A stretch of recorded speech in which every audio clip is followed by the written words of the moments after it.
পঞ্চগড়ে শিলাবৃষ্টি ও কালবৈশাখীতে লন্ডভন্ড ঘরবাড়ি, মৃত্যু 1, আহত 2। বৃষ্টির দুন আসছে আর কি, ওই দুনে বড় গাছ ঘরের উপর পড়ে চাপা খেয়ে বুড়ি রাত্রে মারা গেছে। ছেলেও বলতে পারে না, বৌমা বলতে পারে না, নাতি নাতনি কিছুই বলতে পারে না। আমাদের চানপাড়া গ্রামে এক বৃদ্ধ মহিলা রাত 1টার দিক ঝড়ে তার বাড়ির গাছ পড়ে, গাছের চাপা পড়ে সে ইন্তেকাল করছেন। পঞ্চগড়ে আকস্মিক কালবৈশাখী ঝড় ও শিলাবৃষ্টিতে ব্যাপক ক্ষয়ক্ষতি হয়েছে।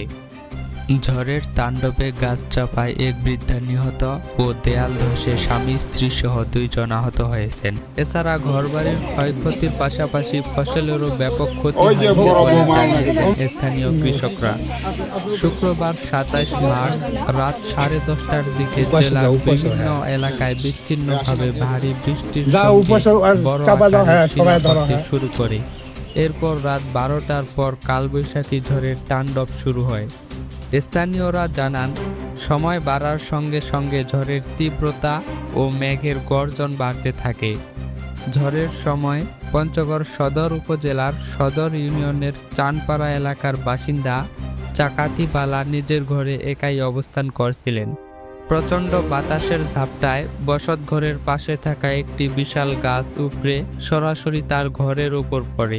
এতে ঘরটি দুমড়ে মুচড়ে যায় এবং গাছের নিচে চাপা পড়ে ঘটনাস্থলেই ওই বৃদ্ধার মৃত্যু হয়। অন্যদিকে পঞ্চগড়ের ধাক্কামারা ইউনিয়নের স্টেশন এলাকায় ময়নুল ইসলাম ও তার স্ত্রী খুকুমণি সন্তানদের নিয়ে নিজ ঘরে ঘুমাচ্ছিলেন। ঝড়ের কারণে তাদের পাশে থাকা 3 তলা একটি বাড়ির ছাদের ইটের দেয়াল ভেঙে তাদের ঘরের চালার উপর পড়ে। এ সময় টিনের চালা ভেঙে মাথাসহ শরীরের বিভিন্ন স্থানে আঘাত পান তারা। পরে প্রতিবেশীরা তাদের উদ্ধার করে চিকিৎসার জন্য পঞ্চগড় আধুনিক সদর হাসপাতালে নিয়ে যান। শনিবার 28 মার্চ সকালে জেলার বিভিন্ন এলাকা ঘুরে দেখা যায়, ঝড়ের তীব্রতা ও বিশাল আঘাতে অনেক জায়গাতেই টিনের চাল ক্ষতিগ্রস্ত হয়েছে। পঞ্চগড় সদর ও আটোয়ারী উপজেলায় মাঠে থাকা বিভিন্ন রবি শস্য, বিশেষ করে ভুট্টা, গম ও শাকসবজির ব্যাপক ক্ষতি হয়েছে। সেই সঙ্গে লিচু ও আমের মুকুলেরও ক্ষয়ক্ষতি হয়েছে।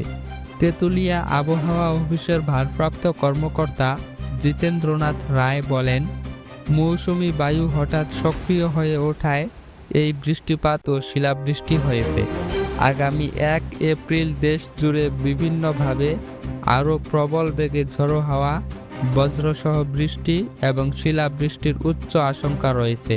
তাই সবাইকে সতর্ক থাকার আহ্বান জানান তিনি। জমির উদ্দিন, আলোকিত পঞ্চগড়।